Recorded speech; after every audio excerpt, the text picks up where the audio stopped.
bazwi moto banguna bakimi bazwi moto banguna bakimi bazwi moto moto na nzambe tumbi bango moto na nzambe tumbi bango basili konsile tango ekoki Yesu atelemie baini na ngai nyonso bazwi kizunguzungu bakomi koluka esika ya kobomba moto epelie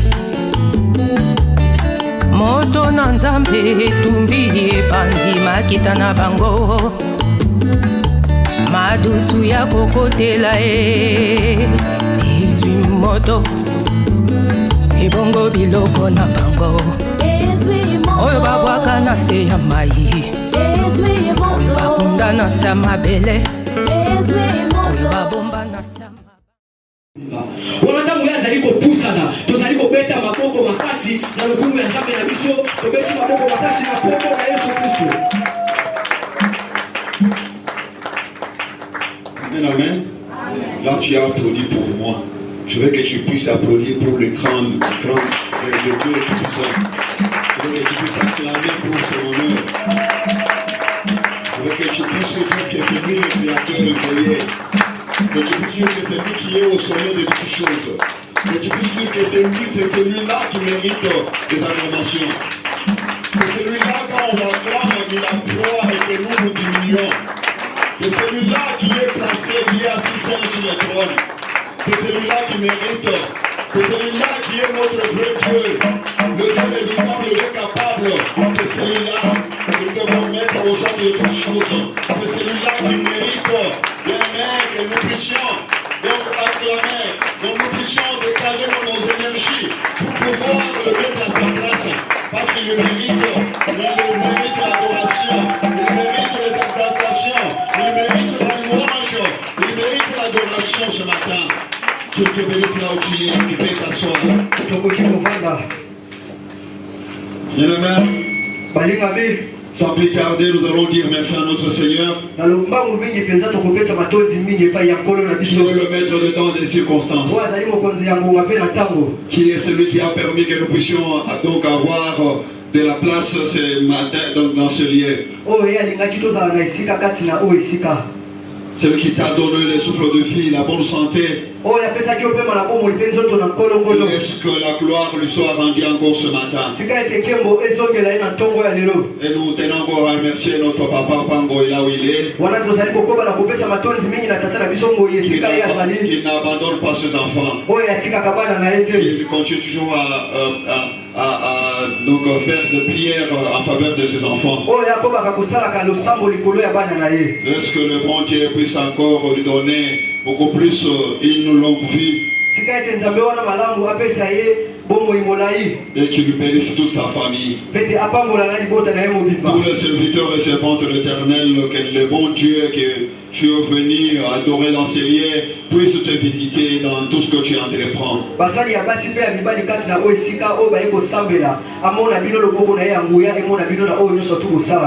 Et l'assemblée de l'Éternel, toi qui as tout abandonné pour pouvoir venir dans ces lieux, laisse que le bon Dieu se souvienne de toi.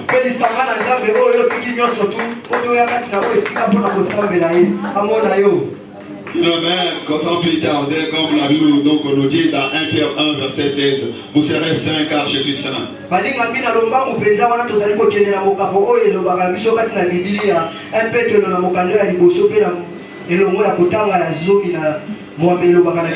saint dans de pensées. Dans nos parler, dans notre façon de marcher, dans notre façon de voir, nous faisons quoi? Nous parlons quoi? Nous écoutons quoi? Nous touchons quoi? Nous marchons où? Bien aimé, si nous ne sommes pas saints, parce que ça c'était telle c'est la nature de notre Seigneur. Si nous ne sommes pas ça, l'ennemi viendra, il habitera en nous. Et c'est cependant c'est sa loi qui va commencer à dominer. Et ça c'est, au lieu que nous soyons le temple du Saint-Esprit, ça sera le temple de démons.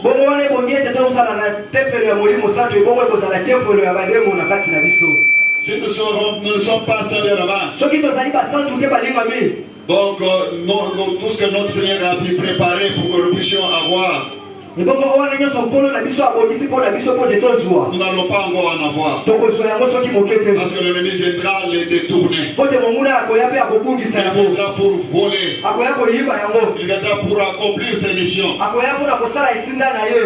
Bien la main. Si nous ne sommes pas saints, ce jour-là, lorsqu'il viendra, on ne va pas prendre part avec lui. Parce que peut-être notre endroit, ça sera dans un endroit de tourment. Et ça sera un peu compliqué pour toi et moi. Pour toi et moi, nous devons venir dans ces lieux avec un seul but. Que notre âme soit sauvée. Pour que ce jour-là, qu'on soit ensemble avec notre Seigneur. Que le Dieu d'Abraham, d'Isaac et de Jacob le bénisse.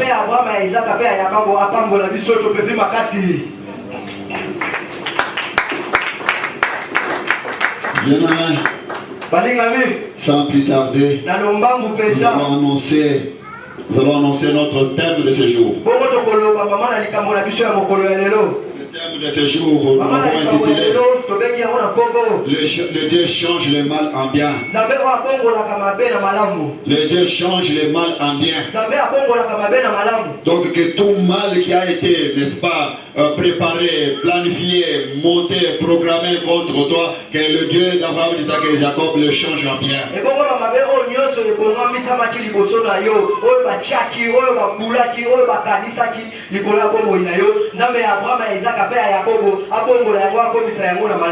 Bien, amen.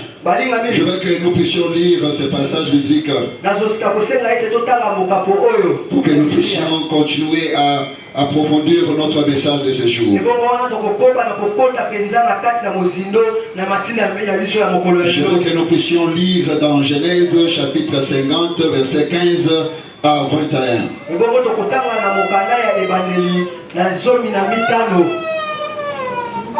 Genèse chapitre 50 verset 15 à 21. Pouvons-nous lever pour honorer la parole de Dieu? Genèse chapitre 50, le verset 15 à 21. Le verset 15 à 21. Nous lisons au nom de notre Seigneur Jésus-Christ de Nazareth.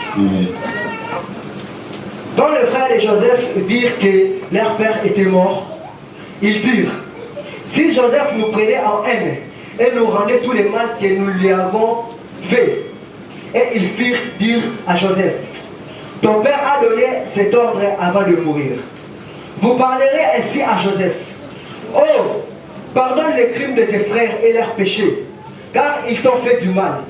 Pardonne maintenant le péché de serviteur du Dieu de ton père. Joseph plaira en attendant ces paroles. Ses frères vinrent eux-mêmes se prosterner devant lui. Ils dirent: nous sommes des serviteurs. Joseph leur dit: soyez sans crainte, car je suis à la place de Dieu. Vous aviez médité de me faire du mal. Dieu l'a changé en bien pour accomplir ce qui arrive aujourd'hui, pour sauver la vie à un peuple nombreux. Soyez donc sans crainte. Je vous entretiendrai, vous et vos enfants. Et il consola en parlant en leur cœur. Amen. Amen, amen. Amen. Il les consola en parlant en leur cœur. Donc, pour nous s'asseoir. Bien, amen. Cette histoire, c'est une histoire que tu maîtrises bien. Cette histoire, c'est une histoire que tu maîtrises bien. C'est l'histoire de Joseph avec ses frères. Quelle relation ils entretenaient. Ce que ses frères l'ont fait Donc Joseph a souffert. A souffert suite au comportement donc affiché par ce frère. Ils ont commencé d'abord à le vendre. Donc avant toute chose, ils l'ont pris, ils l'ont jeté dans le puits. Et ils l'ont encore récupéré, ils l'ont fait sortir du puits dans lequel il se trouvait. Et ils l'ont, n'est-ce pas, vendu. Et il est allé en Égypte. Et en Égypte, là-bas, il s'est retrouvé dans la maison de Potiphar. Quand il est arrivé dans la maison de Potiphar, tout ce qui s'est passé, tout ce que le Potiphar faisait est ressuscité. Mais comme l'ennemi ne voulait pas, n'est-ce pas, toujours lâcher Joseph, Joseph se fit encore exposé. Et la femme de Potiphar en a profité. Et c'est ce qui a fait que Joseph puisse se retrouver en prison. Et tout en étant en prison, il a commencé aussi à souffrir. Mais comme Dieu n'abandonne pas ses enfants, l'éternel Dieu ne l'avait pas abandonné. Jésus-Christ ne l'avait jamais tourné le dos. Il était toujours avec son Dieu. C'est pour te dire, toi, ce matin, malgré le moment que tu traverses, malgré la souffrance que tu es en train de connaître, il ne faut pas dire que Dieu n'est pas avec toi. Le Dieu est avec toi. Dieu marche avec toi. Surtout que tu lui fais confiance. Surtout que tu marches selon 1 Pierre 1 verset 16. Parce que c'est sa nature. Et lorsque toi tu reflètes la même nature là, ça veut tout simplement dire qu'il est avec toi. Et il habite en toi. Parce que ton corps est son temple.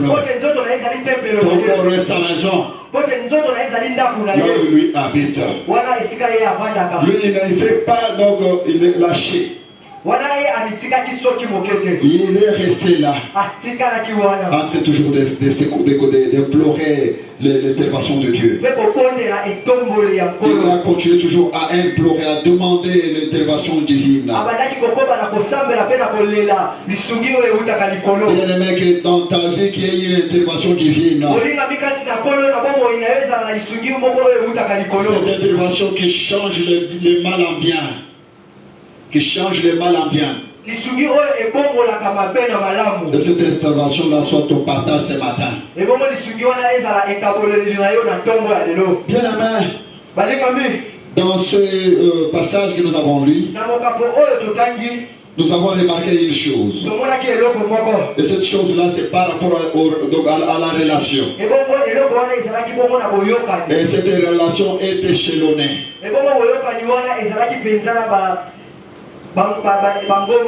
Elle est échelonnée. Il y a d'abord, dans un premier temps, nous avons la relation de Joseph, donc de frère de Joseph avec le frère de Joseph avec Joseph.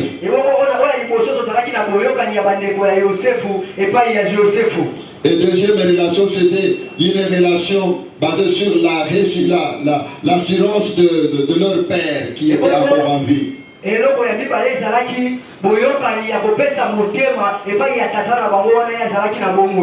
Troisième relation, c'est une relation de Joseph avec son père.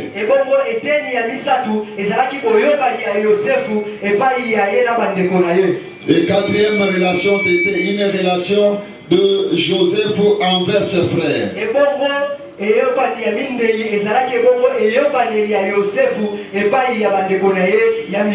Et cette première relation de Joseph envers des frères de Joseph envers lui.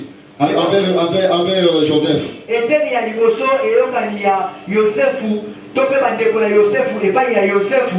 C'était une relation basée sur la crainte. Celui donc qui était basé sur la crainte, qui donne l'esprit de méfiance. Cet esprit de méfiance qui était dans le cœur de frère de Joseph.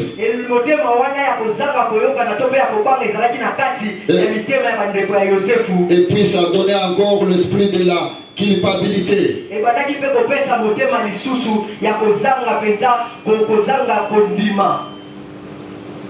Cet esprit de culpabilité,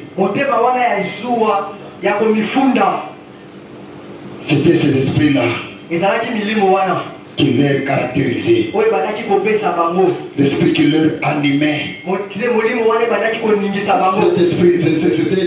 Cet esprit-là qui, n'est-ce pas, était qui les remettait en rapport avec leurs frères.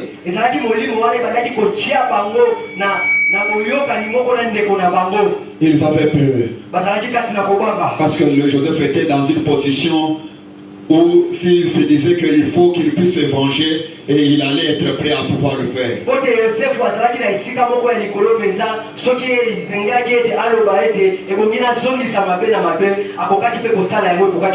Et ses frères avaient la paix. Ils craignaient. Ils disaient toujours, le jour où le père ne sera plus là, ils vont nous faire payer ça. Nous allons payer ça. Ils ont commencé à être méfiants de Joseph. Parce qu'ils observaient Joseph. Ils disaient, donc on ne peut pas se fier, n'est-ce pas, à l'apparence. Parce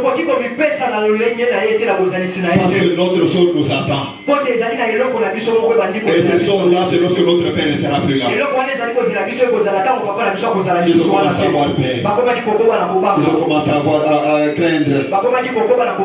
Ils ont commencé à se culpabiliser. Ils ont commencé à dire, en tout cas, si vraiment on n'avait pas fait cela, en tout cas on n'aurait pas été dans cette situation. Si nous sommes dans cette situation, parce que nous avons fait du mal à notre frère, nous avons fait souffrir notre frère. Aujourd'hui là, ça va être un peu compliqué pour nous. Et cette crainte-là était en eux. Et cette peur-là donc était en eux. Et cette méfiance-là était en eux. En tout cas, cette culpabilité-là donc leur a rongé. Et ça leur rongeait. Et ils me manquaient la paix. Ils manquaient la paix. Et ils ne pouvaient rien faire. Pourquoi? Parce que c'était vraiment compliqué. Ce qu'ils avaient fait là, c'était vraiment quelque chose de très mauvais. Donc un homme, vraiment un homme, il devrait que faire payer ça. C'est que ils s'attendaient à ça. Et voilà l'esprit qui les ranimait. Ça c'était la relation qui était entre le frère de Joseph avec Joseph.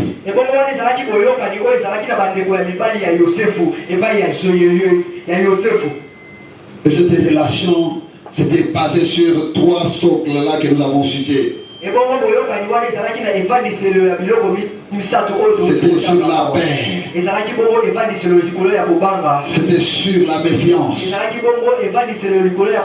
C'était sur la crainte. Sur la méfiance, sur la culpabilité.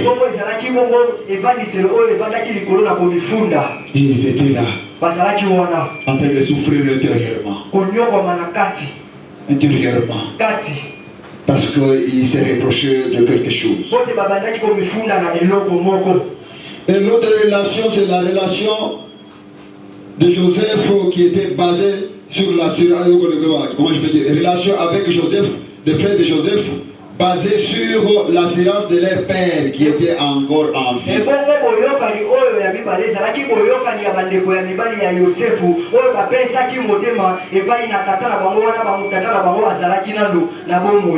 Parce que pour eux, Comme le père était encore en vie, donc Joseph ne pouvait pas se permettre de faire quoi que ce soit. Joseph ne pouvait rien faire. Et Joseph ne pouvait plus jamais, ne pouvait plus les tracasser. Pourquoi? Parce qu'une fois que Joseph va oser de faire quelque chose, le père va s'élever. Et directement Joseph va, n'est-ce pas, comment je peux dire, se tranquilliser. Et c'était vraiment une relation basée sur, n'est-ce pas, l'assurance de leur père. Et une relation que je peux appeler éphémère. Une relation passagère. Une relation vraiment qui ne pouvait pas vraiment prendre du temps. Parce que c'est une relation qui à tout prix peut, n'est-ce pas, se rompre.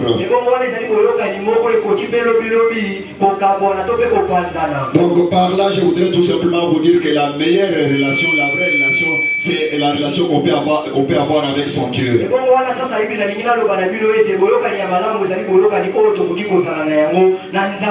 Donc dont nous pouvons, n'est-ce pas, fonder notre assurance sur, n'est-ce pas, notre Dieu.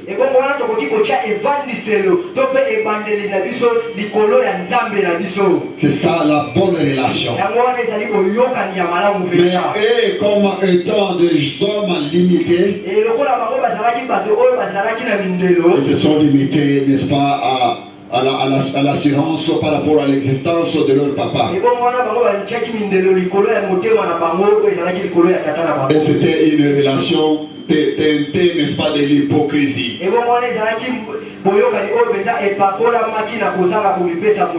Il y avait de l'hypocrisie là-bas. Une très mauvaise relation. Une très mauvaise relation. Bien-aimé, l'autre relation, c'est la relation, la quatrième, bien entendu. C'est la relation de Joseph envers ses frères. Et cette relation de Joseph envers ses frères, c'était vraiment une relation fondée sur un vrai amour. Un vrai amour. Un vrai amour. Pourquoi? Parce que Joseph, ayant l'Esprit de Dieu en lui, connaissant déjà ce qui allait arriver, il a fallu qu'il se comporte de cette façon-là pour que Joseph arrive à la tête. Pour que ce jour-là, lorsqu'ils vont, n'est-ce pas, manquer à manger, qu'ils aillent là-bas et qu'ils trouvent à manger.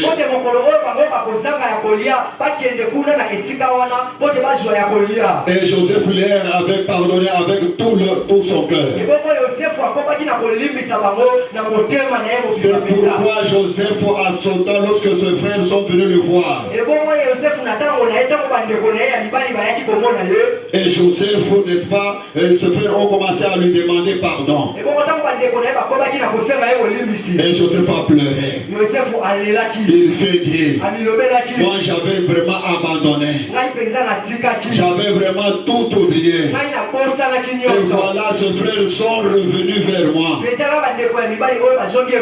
Et ils ont commencé encore à me rappeler les choses que j'avais déjà oubliées. Moi je pensais que mes frères avaient changé. Moi je pensais qu'ils étaient encore, comment ils s'étaient transformés, ils ont changé leur caractère. Malheureusement, il en reste toujours les mêmes. Moi je mange encore avec eux. Moi je marche encore avec eux. Je me confie encore en eux. Mais voilà le comportement qu'ils affichent encore. Ils croient que moi je peux encore faire leur du mal. Moi j'ai tout oublié. Moi j'ai tout abandonné. J'ai tout abandonné. Comme le Dieu m'a recommandé. Mais pourquoi sont-ils encore revenus sur le même point? Voilà l'esprit de la crainte. Voilà l'esprit de méfiance. Voilà l'esprit de la quittabilité. Les a amenés. Allez voir Joseph. Et ils ne se sont pas arrêtés là. Ils ont encore menti. Ils ont dit à Joseph, le père avant de mourir, il a dit que tu peux nous pardonner. Si tu ne comptes pas encore ce que nous avons fait.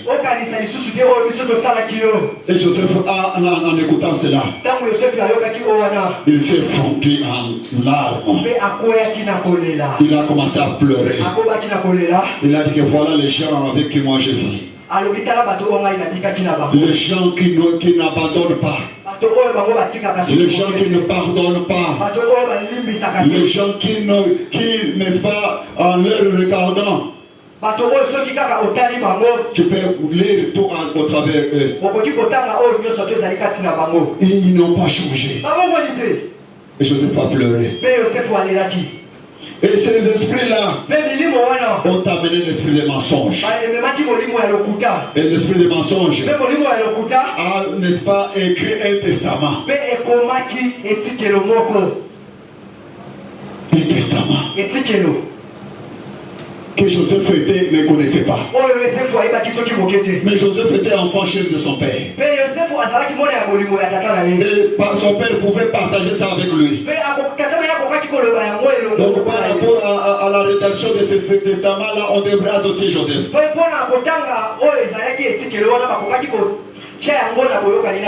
Mais Joseph donc était surpris de voir ses frères revenir avec un testament comme ça. Il y a des testaments comme ça dans nos familles qui ont divisé des familles.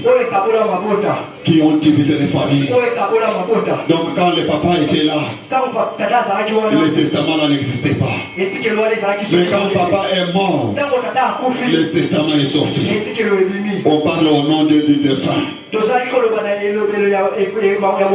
On parle maintenant que le défunt avait dit les choses qu'il n'avait jamais dites. Et ces choses-là ont ouvert des portes dans différentes familles. Et la mort, ça nous en suit. La mort s'ensuit dans plusieurs familles à cause des testaments montés, à cause des testaments fabriqués. C'est ce que les frères de Joseph ont apporté.